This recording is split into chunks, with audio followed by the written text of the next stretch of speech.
जय श्री राम। मैं विशाल शर्मा आपके सामने आप सभी को भाई दूज की हार्दिक शुभकामनाएं। हमारे हिंदू वर्ष में भाई दूज का त्योहार बड़े ही धूमधाम से तथा आनंद से भाई तथा बहन बनाते हैं। इस दिन बहन सुबह स्नान कर कर अच्छे वस्त्रों को धारण कर कर भगवान की पूजा करती है तथा भगवान की पूजा करने के बाद अपने भाई को तिलक करती है।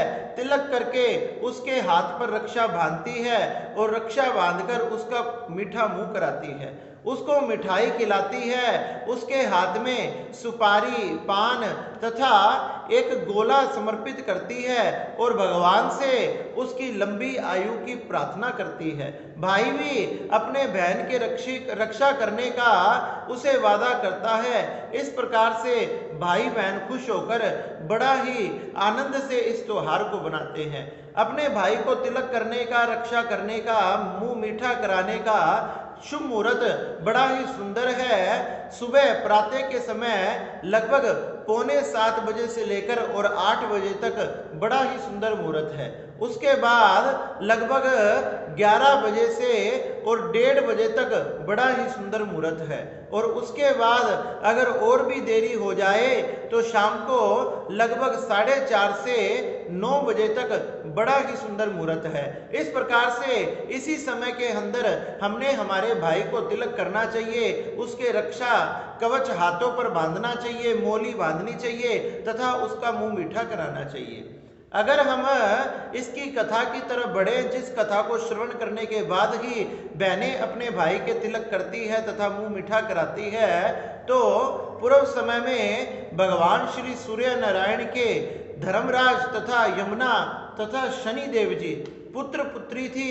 इस प्रकार से यमुना जी अपने भाई से हर बार यही प्रार्थना करती थी कि हे भैया, तुम्हें समय नहीं लगता, तुम हमारे घर किसी दिन आओ, भोजन करो, मैं तुम्हारा अतिथि सत्कार करना चाहती हूँ।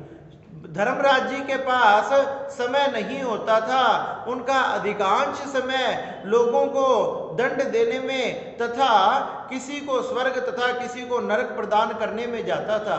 चित्रगुप्त से उनके जीवन के बारे में पूछते और जैसे उन्होंने कर्म किए हैं उसी कर्म के अनुसार उन्हें फल देते थे। इस प्रकार से यमुना जी बार बार प्रार्थना करती तथा धर्मराज जी कहते कि बहन मैं जरूर आऊंगा, जरूर आऊंगा। बहुत वर्ष व्यतीत हो गए। इस प्रकार से धर्मराज जी यमुना जी के घर नहीं जा पाए। एक दिन यमुना जी कार्तिक मास में शुक्ल पक्ष में द्वितीया के दिन अपने धर्मराज अपने भाई के पास गई और कहने लगी कि भैया, आज तुमने मेरे घर चलना पड़ेगा। अपने भाई को वचनबद्ध किया कि भैया आज तो तुमने मेरे घर चलना पड़ेगा, आपको कहते को इतने वर्ष व्यतीत हो गए और ऐसे तो कभी आपको समय नहीं लग पाएगा। अपनी बहन यमुना जी की बात श्री धर्मराज जी ने मान ली और अपनी बहन को घर जाने का अपनी बहन को वचन दिया। यमुना जी को वचन दिया कि बहन मैं तुम्हारे साथ जरूर चलूंगा तथा अपने उस दिन जितने भी लोग थे उन सबको मुक्त कर दिया और उन सबको मुक्त कर कर धर्मराज जी यमुना जी के घर गए। जब यमुना जी के घर गए तो अपने भाई का स्वागत किया, स्वागत कर कर सुंदर आसन लगाया, आसन पर अपने भाई को बिठाया और आसन पर अपने भाई को बिठाकर उसके मस्तक पर, उसके ललाट पर तिलक किया। एक विजय तिलक उसके माथे पर किया, उसके हाथ में रक्षा बांधी, मोली बांधी तथा उसका मुंह मीठा करवाया। उनके हाथ में गोला, लौंग, इलायची, पान आदि दिए तथा उनके लिए सुंदर भोजन लगाया। इस प्रकार से यमुना जी ने अपने स्वयं के हाथों से धर्मराज जी को भोजन कराया और धर्मराज जी अपने बहन के इस कृत्य से बड़े प्रसन्न हो गए। धर्मराज जी कहने लगे कि बहन मांग, तू क्या मांगना चाहती है?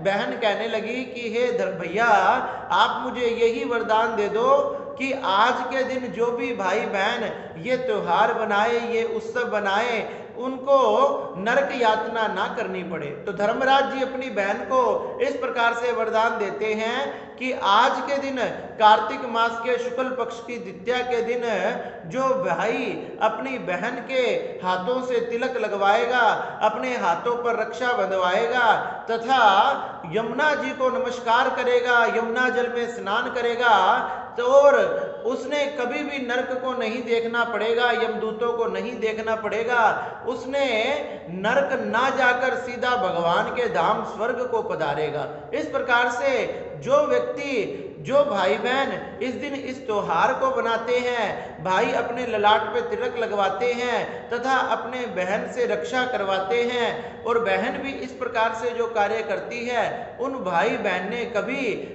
नरक के द्वार नहीं जाना पड़ता।